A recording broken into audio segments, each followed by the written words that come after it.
Halo semuanya, balik lagi di Pojok Podcast.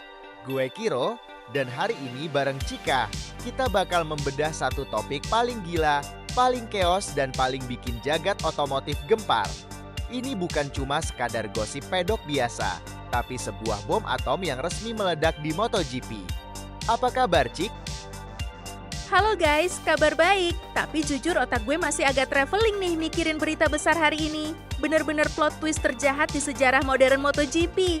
Kalian semua pasti udah denger kan kabar kalau dinasti Ducati ngebegitu dominan, akhirnya resmi pecah kongsi sama sang raja, Pecco Bagnaia.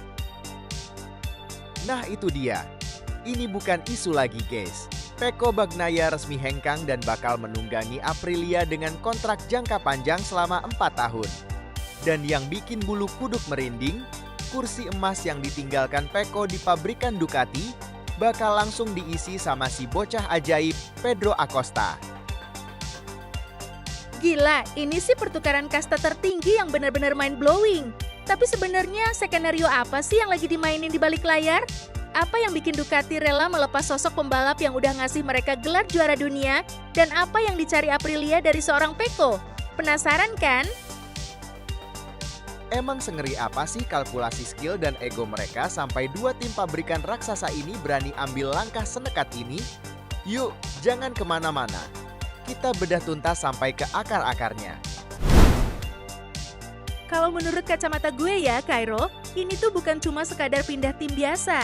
Tapi ini adalah proyek transfer teknologi dan mindset besar-besaran. Iya nggak sih? Setuju banget, Cik.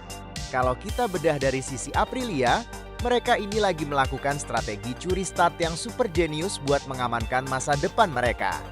Aprilia ngambil Pecco bukan cuma karena faktor sentimental dia itu pembalap top asal Italia, bukan.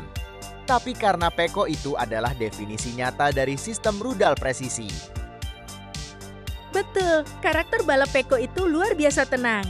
Dia adalah tipe pembalap metodis yang bisa mengeksploitasi setiap jengkal kekuatan motor lewat data. Feedback teknis yang dia kasih ke kru mekanik di dalam pitbox itu terkenal sangat detail dan akurat. Itu modal mahal banget. Aprilia sadar, motor RS GP mereka udah kencang. Tapi mereka butuh sosok otak dan mentor yang punya mental juara dunia buat membawa tim mereka konsisten di puncak setiap minggu. Dan coba kalian bayangin, di musim depan Pecco bakal bertandem sama sahabatnya sendiri, Marco Bezzecchi di Aprilia. Ini bakal jadi kombinasi Italian Pride paling mengerikan yang siap mengacak-acak dominasi pabrikan lain. Oke, sekarang kita balik logikanya. Gimana dengan kubu Ducati? Kok bisa-bisanya mereka seberani itu mengambil risiko besar dengan narik seorang Pedro Acosta buat gantiin Pecco? Kalau kita ibaratkan Pecco itu adalah sistem rudal yang terkendali, nah, si Acosta ini adalah jet tempur generasi siluman terbaru yang pergerakannya brutal, agresif, dan unpredictable alias susah ditebak. Ah, bener banget, Cairo. Gue ngerasa manajemen Ducati kayaknya udah mulai bosan sama taktik main aman yang terlalu rapi. Mereka mau sesuatu yang meledak-ledak di lintasan. Mereka butuh sosok ikon baru yang punya aura rockstar dan daya gedor insting membunuh yang tinggi. Tepat. Ducati itu pengen ngebangun dinasti baru yang gak bergantung sama satu nama aja. Acosta ini masih sangat muda, mentalnya gak kenal takut sama siapapun, dan yang paling gila, dia terbukti bisa beradaptasi dengan motor apa aja dalam waktu yang sangat singkat.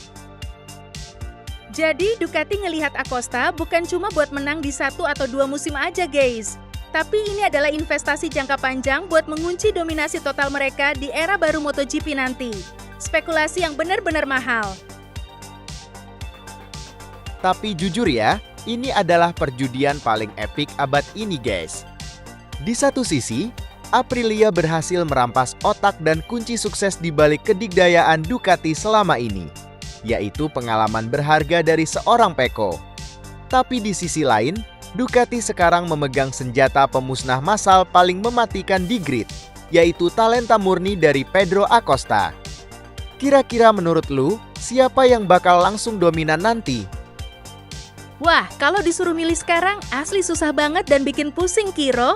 Taruhan gue pribadi sih, Pecco bakal bikin motor Aprilia jauh lebih matang dan kompetitif secara instan karena jam terbangnya.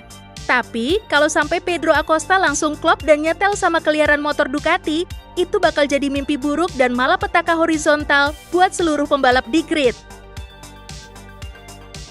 Betul, peta kekuatan MotoGP bakal berubah total 180 derajat. Gak bakal ada lagi yang namanya satu tim dominasi sendirian. Semua tim pabrikan dipaksa putar otak karena perpindahan dua mega bintang ini. Akhir kata, perpindahan masif ini jadi bukti nyata kalau ajang MotoGP itu bukan cuma sekadar adu cepat mesin motor di lintasan. Tapi ini adalah catur strategi tingkat tinggi tentang bagaimana mengelola nyawa dan ego dari sebuah tim. Manuver dari Aprilia dan Ducati kali ini benar-benar mind-blowing. Nah, sekarang giliran kalian nih yang komentar. Menurut analisis kalian, siapa yang bakal keluar sebagai pemenang dari perjudian besar ini? Apakah Aprilia bersama Pecco Bagnaia atau Ducati yang dapat tanda tangan Pedro Acosta? Tulis prediksi dan teori kalian di kolom komentar di bawah ya. Jangan lupa juga buat klik tombol like, share video ini ke grup tongkrongan kalian, dan subscribe ke channel Pojok Podcast biar kalian gak ketinggalan pembahasan seru dan konspirasi panas seputar dunia otomotif lainnya. Gue Kairo. Dan gue Cika. See you on the next episode guys. Gaspol terus!